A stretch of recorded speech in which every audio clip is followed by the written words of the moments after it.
साईराम बच्चों। आज के इस वीडियो में मैं आपको हिंदी व्याकरण में एक बहुत ही मज़ेदार व्याकरण पढ़ाने वाली हूँ। आज का जो व्याकरण का विषय है वह मेरा बहुत ही पसंदीदा है। उम्मीद करती हूँ कि आपको भी अच्छा लगता हो। अगर नहीं लगता होगा तो शायद इस वीडियो के बाद आपको अच्छा लगे। जी हाँ, आज मैं आपको इस वीडियो में काल के बारे में पढ़ाने जा रही हूँ।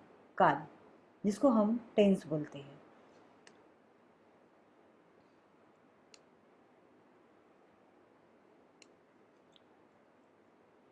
हम सभी को पता है कि हर समय के हर एक पल से हमारा रिश्ता नाता जुड़ा हुआ है। इसलिए यह जो मैंने आपको पहले ही शुरुआत में बोला कि यह जो विषय है काल, मुझे बहुत पसंद है क्योंकि बहुत ही आसानी से समझ में आता है। इसमें हम वास्तव में देखा जाए तो इसमें हम जीते हैं और इसीलिए यही एक कारण है कि काल मुझे बहुत पसंद है और मुझे पढ़ाना भी बच्चों को यह बहुत अच्छा लगता है। तो आज हम देखते हैं कि काल किससे कहते हैं। काल, बच्चों हम सर्वप्रथम देखेंगे काल की परिभाषा क्या है।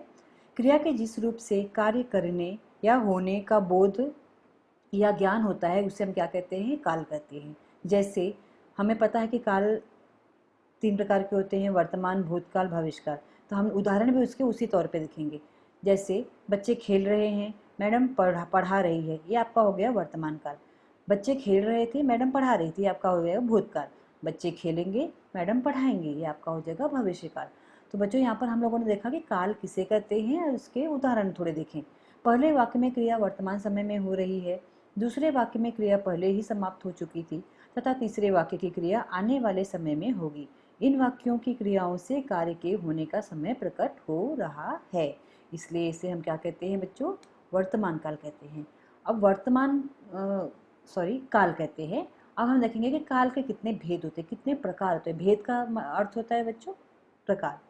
तो हम देखते हैं, जैसा हम जानते हैं कि जो हमारा काल है उसके 3 प्रकार होते हैं। वर्तमान काल, प्रेजेंट टेंस, जो समय चल रहा है।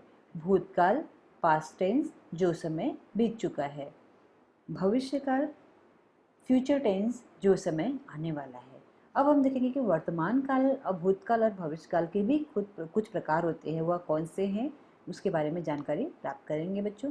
वर्तमान काल, क्रिया के जिस रूप से वर्तमान में चल रहे समय का बोध होता है उसे हम वर्तमान काल कहते हैं। जैसे पुजारी पूजा कर रहा है, प्रियंका स्कूल जाती है। उपर्युक्त वाक्यों में क्रिया के वर्तमान समय में होने का पता चल रहा है, अतः यह सभी क्रियाएं वर्तमान काल की क्रियाएं हैं।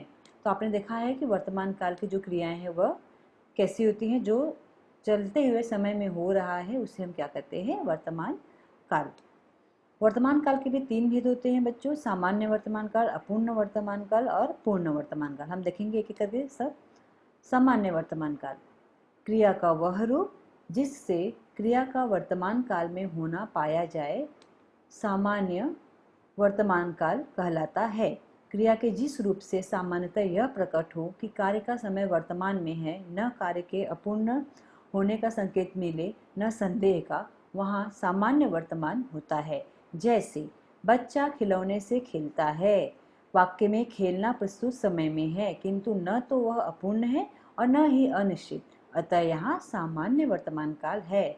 कुछ अन्य उदाहरण भी देखते हैं बच्चों। वह पुस्तक पढ़ता है, माली पौधे को पानी देता है।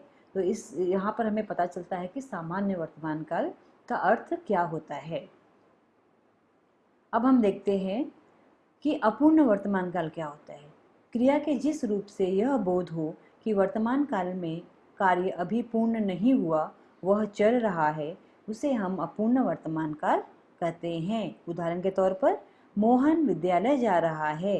वाक्य में जाने का कार्य अभी हो रहा है, मोहन विद्यालय पहुंचा नहीं है, अतः यह अपूर्ण वर्तमान है। कुछ अन्य उदाहरण भी देखेंगे। वर्षा हो रही है, अनुराग लिख रहा है। तो इससे हमें पता चलता है कि यह जो है अपूर्ण वर्तमान काल है। पूर्ण वर्तमान काल, इससे वर्तमान काल में कार्य के पूर्ण सिद्धि का बोध होता है। जैसे वह आया है, सीता ने पुस्तक पढ़ी है। यहाँ पर हमें पूरी तरह से जो क्रिया है वह कंप्लीट हो चुकी है, पूर्ण हो चुकी है चलते हुए समय में, इसीलिए हम इसे पूर्ण वर्तमान काल कहते हैं। तो बच्चों हम लोगों ने काल पढ़ा। काल के 3 भेद होते हैं, वर्तमान काल, भूतकाल, भविष्य काल। वर्तमान काल के भी हम लोगों ने 3 भेद पढ़े हैं अभी तक, सामान्य वर्तमान काल, अपूर्ण वर्तमान काल और पूर्ण वर्तमान काल। अब हम देखेंगे कि भूतकाल क्या होता है। भूतकाल वे शब्द जिनसे क्रिया के हो चुकने का पता चले उन्हें हम भूतकाल कहते हैं। ऐसे वाक्यों में कर्ता द्वारा क्रिया को किया जा चुका होता है। उदाहरण, वह जा चुका था, मैं ट्रेन में बैठा था, बल्ब जल रहा था, मीना उसे मार रही थी। बच्चों, अब हम देखते हैं कि भूतकाल के भी 3 प्रकार होते हैं, सामान्य भूतकाल सिंपल पास्ट, पूर्ण भूतकाल और अपूर्ण भूतकाल। हम पहले देखेंगे सामान्य भूतकाल क्या होता है। जिससे भूतकाल की क्रिया के विशेष समय का ज्ञान न हो उसे सामान्य भूतकाल कहते हैं। हमें यहाँ पे जो समय है उसका सही तरह से ज्ञान नहीं होता है, इसलिए उसे हम सामान्य भूतकाल कहते हैं। जैसे श्री राम ने रावण को मारा, लेकिन कब मारा था ये हमें सिर्फ सही कहीं सुनी बातें में हम लोगों ने सुना है, हमने खुद से देखा है, हमें खुद पता है नहीं। सीता गई, कहाँ गई वो भी हमें नहीं पता है, इसलिए जहाँ पे हमें पता तो है कि कार्य हो चुका है, लेकिन उसका जो वास्तविक समय है उसका ज्ञान नहीं है। तो ऐसे वाक्यों को हम सामान्य भूतकाल कहते हैं। उपर्युक्त वाक्यों की क्रियाएं बीते हुए समय में पूरी हो गई, अतः ये सामान्य भूतकाल की क्रियाएं हैं।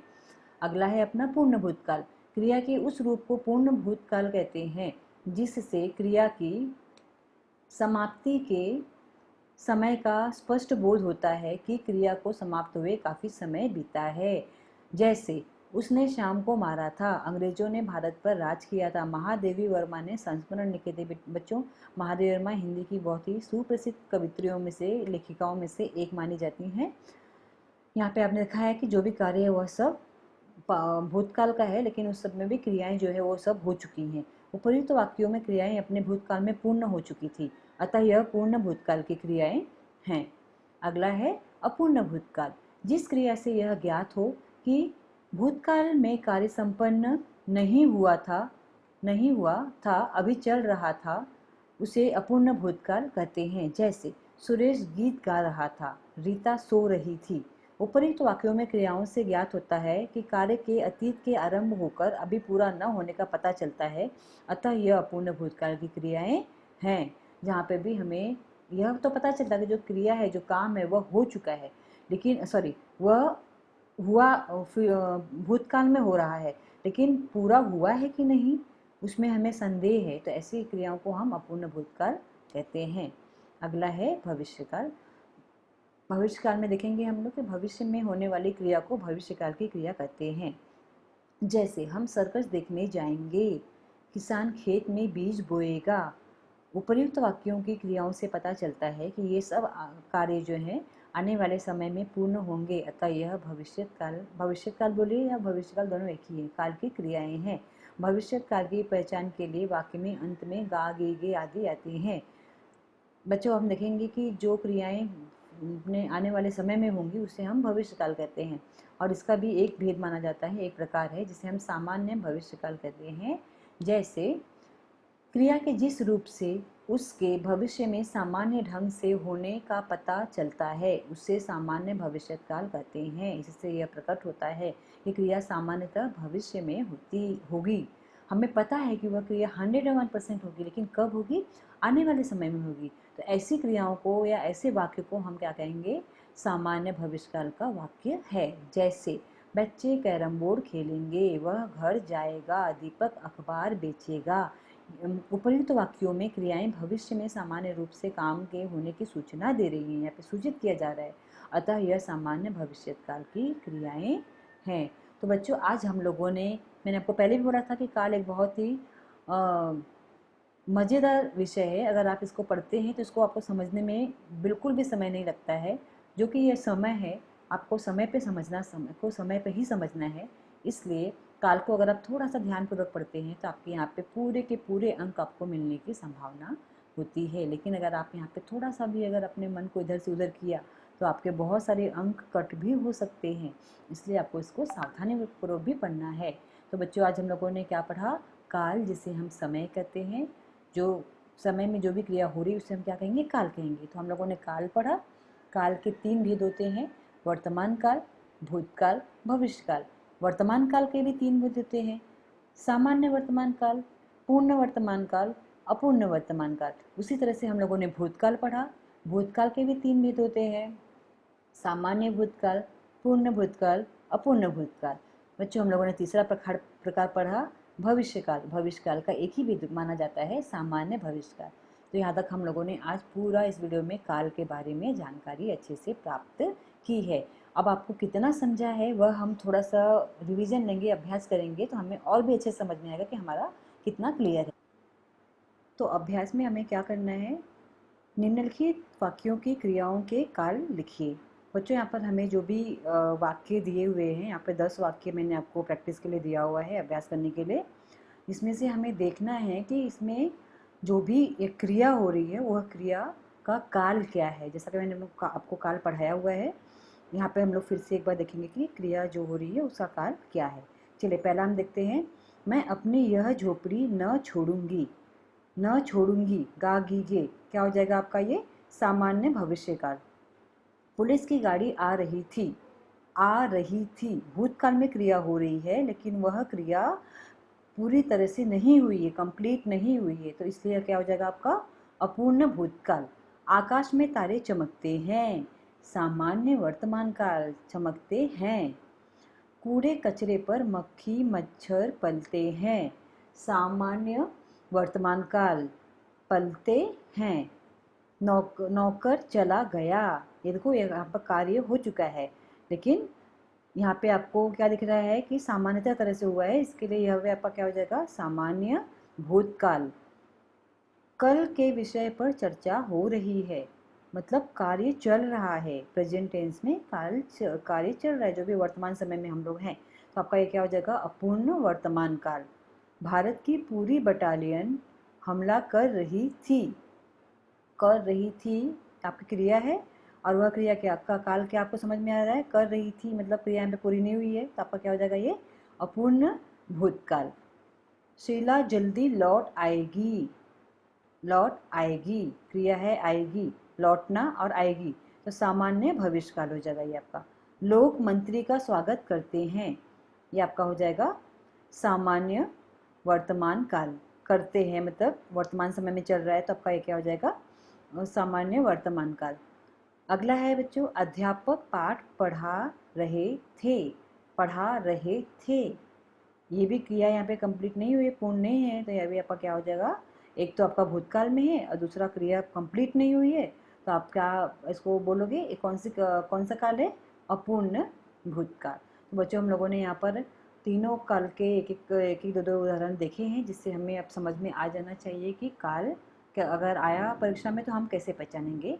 ज़्यादा से ज़्यादा ये 1 मार्क के लिए तो 2 मार्क्स के लिए आएगा, और इसमें हमें पहचानने के लिए भी आ सकता है, या तो ऐसा आ सकता है कि एक वाक्य दिया रहेगा कोई भी उस सामान्य भविष्यकाल का, उसको बोलेंगे आपको किसी और काल में बदल कर वाक्य को फिर से लिखे। जैसे आपको दे दिया, मैं अपनी यह झोपड़ी न छोड़ूंगी, आपको पता है कि यह सामान्य भविष्यकाल है, अगर आपको बोला जा रहेगा तो इसको अपूर्ण भूतकाल में बदलिए, तो आप कैसे बोल सकते हो, मैं अपनी यह झोपड़ी नहीं छोड़ रही थी, नहीं छोड़ रही थी। तो इस तरह से आपको उसमें बदलने के लिए भी आ सकता है, या तो आएगा और आपको पहचानना रहेगा कि कौन सा काल है। तो यहाँ पे आपको दोनों ही जगह ध्यान देना है, आपको 1 या 2 मार्क्स के लिए आता है, ज़्यादा से ज़्यादा 2 मार्क्स के लिए आता है।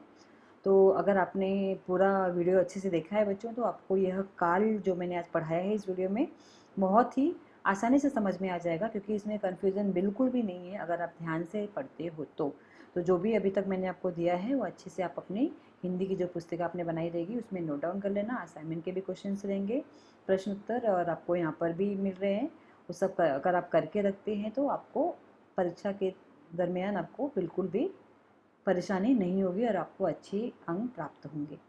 तो उम्मीद करती हूँ आज आपको काल अच्छे से समझ में आया होगा। फिर से अगले वीडियो में मैं आपको कुछ नया लेकर फिर जानकारी देने की कोशिश करूँगी। तब तक आप अपना समझने के लिए प्रयास कीजिए, नहीं समझ में आ रहा है तो एक बार अच्छे से वीडियो फिर से देखिए और इसके बाद आपको समझ में आ जाएगा। ठीक है, थैंक यू।